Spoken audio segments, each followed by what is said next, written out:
సంగీతారెడ్డి ప్రచారం నిర్వహించారు. విశ్వేశ్వరరెడ్డికి ప్రజల నుంచి విశేష స్పందన వస్తుందన్నారు.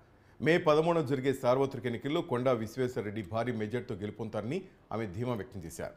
అన్ని వర్గాల ప్రజలు మరోసారి మోడీ పాలన కోరుకుంటున్నారని సంగీతారెడ్డి తెలిపారు.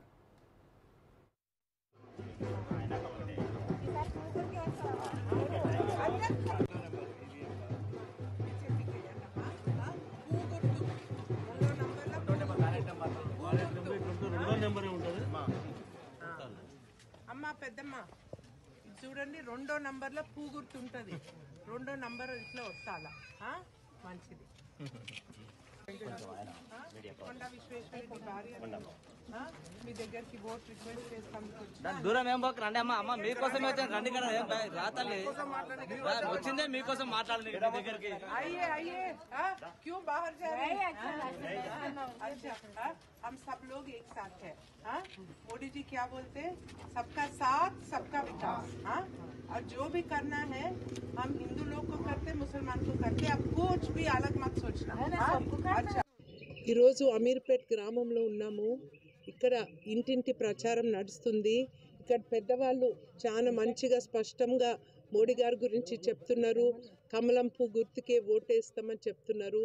ఈరోజు ముఖ్యంగా నేను ప్రచారంలో చెప్పాలి అనుకున్నది ఏంటంటే, అందరికీ వాళ్ళ మైండ్లో మోడీ గారు, బీజేపీ, కొండా విశ్వేశ్వరరెడ్డి అని బాగా ఉంది.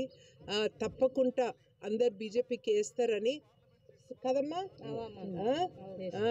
ఈసారి ఇది పార్లమెంట్ ఎలక్షను. ఢిల్లీలో మోడీ గారు తప్పక రావాలా. కొండా విశ్వేశ్వరరెడ్డి బాగా తెలుసు, వాళ్ళకు అన్ని మాటలు చెప్తున్నాయి. కానీ ఈరోజు నేను ముఖ్యంగా మన కార్యకర్తలు, మన సర్పంచ్ గారు, వీళ్ళందరి గురించి చెప్పాలా. తను ఇంటింటికి పేర్లన్నీ తెలుసు, వాళ్ళకు కావాల్సింది తెలుసు. ఏ ఇంట్లో ఒక బాబు ఎగ్జామ్ పోతున్నాడు, ఏ ఇంట్లో సావు అయింది, అన్నీ తెలుసు వీళ్ళకు. సో వీళ్ళు గ్రామవస్తులతోనే ఉండి వాళ్ళ సుఖాలు తెలుసు, వాళ్ళ దుఃఖంని అన్నీ చూసుకుంటున్నారు. అండ్ ముఖ్యంగా మా కార్యకర్తలు ఈ ఎండల తిరుగుతున్నారు. వాళ్ళు ఒక ఉత్సాహంగా మన బీజేపీ జెండా ఎగరాల, ఇక్కడ ప్రజలకు మేలు కావాలి. మేము సిద్ధాంతం ఉండే పార్టీ, మేము అబద్ధాలు చెప్పము. చేసేదాన్ని ఏ హామీ ఇస్తామో దాన్ని తప్పకుండా చేసేటట్టు చూస్తామని ఆ మాట తప్పక తెలుస్తుంది ఇక్కడ. జై బీజేపీ, భారత్ మాతాకి జై. నమస్తే. ఏందండి 100% అందరికీ చాలా బాగా తెలుసు. మన చెవెళ్ళ వాసులందరికీ ఒక మంచి అవేర్నెస్ వచ్చింది.